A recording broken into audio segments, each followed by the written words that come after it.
Oh man, it took a while because of delays, but I am finally finished with Roxy and Chris's story, Uh-Oh in Monaco.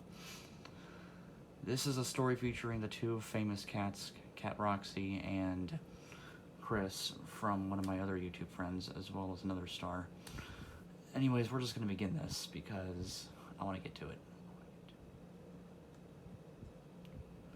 It was a sunny Monday morning at Roxy's house as she was watching TV and enjoying some treats. She usually would be running around looking for mice to catch or something to play with, but today was different. I'm bored. I've already cleared out all those pesky mice and chewed up all my nice toys, but now there's nothing to do. Roxy paces around the living room, her head looking up at the ceiling as she searches through her mind for an idea. Roxy then stops. I've got it, she says as she jumps back on the couch in excitement. Today is me and Chris's 3rd-year anniversary of dating. I will give him a phone call for a special date. Roxy grabs her human's house phone and begins dialing Chris's number. Chris runs towards the couch as the phone's ringtone roars throughout the house. He picks up the phone and says hello. Hello, this is Chris speaking. Hi, Chris, Roxy says in a seductive tone. Oh, hi, Roxy. Good to hear from you. How was your morning? Chris answers happily. Roxy licks her paws, then answers, Okay, but kinda boring. How about your morning?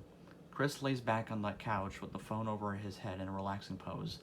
Mine isn't too bad either. Just had me some tasty Friskies cat food my owner got me last night, Chris says, licking his lips. Roxy decides to pace around for a bit, and then looks out her window. That's good. Anyways, I just realized today marks the 3rd anniversary of our first date together. What do you say you and me take a trip to Monaco for some fancy food? I love it, Roxy, Chris shouts in excitement, but then he gets a nervous expression. But one problem. How are we going to pay for the food? I forgot to add we. How are we going to pay for the food? Oh, don't worry about that, sweetie, Roxy speaks softly, holding a credit card in her paws. I've got my human's credit card to take care of that. Just get Funky Monkey to teleport you to my house, okay? Chris agrees as the two kitties hang up together.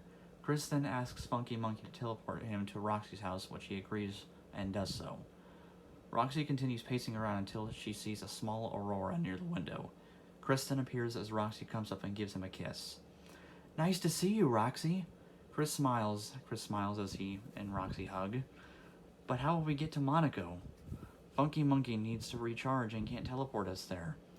Roxy leads Chris outside to her human's driveway. Chris, honey, leave the thinking to girls like me. Roxy giggles.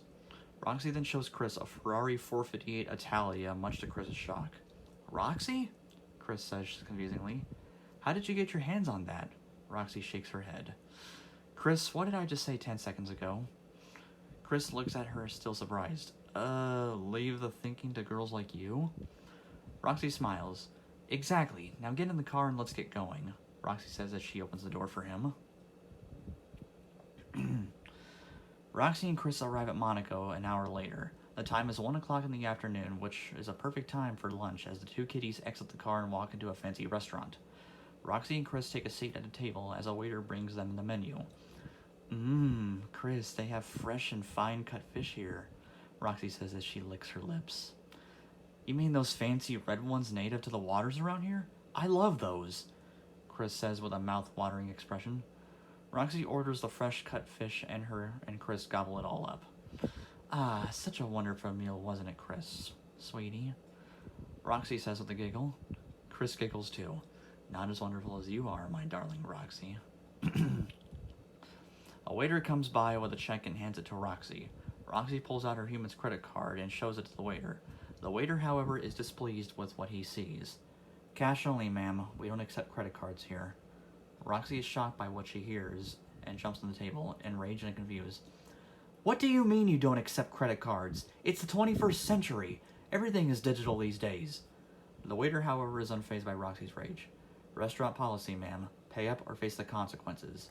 Roxy stares into the eyes of the waiter. Her eyes, I wrote eyes twice there, are red with fire inside. What consequences? Suddenly, the waiter attempts to grab Roxy, but she scratches him in the face as she and Chris run out of the restaurant towards their car. We need to get out of here, Roxy. I think these humans are trying to kill us. Chris yells as he jumps into the car. I don't know if they're trying to kill... I don't know if they're that cruel, but whatever they're doing, they're trying to do, I don't like it either. I'm sorry, I misread something there.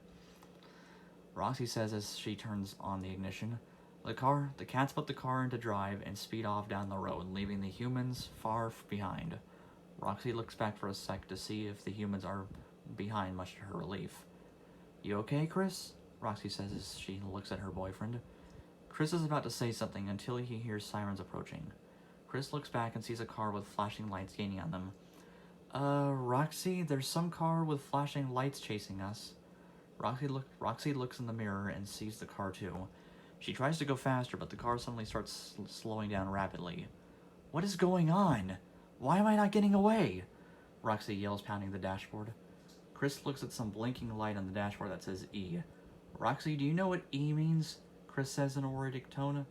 A depressed Roxy then lowers her head and says, I have no idea, but I think we're about to become slaves to these humans. They ran out of gas, if you're wondering. The car then comes to a complete stop. Roxy and Chris are thrown into a cage and taken to a courthouse. Roxy and Chris are brought into the courtroom where they are told they've been arrested for fleeing police, assault, speeding, reckless driving, and resisting arrest.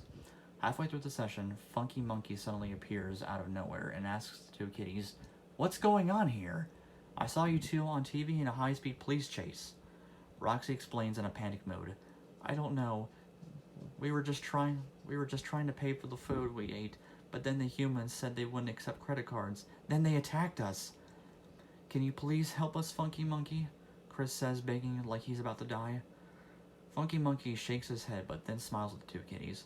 Alright. Luckily, I know how to do a forget spell, but you two must promise me something. Roxy then says, What is it?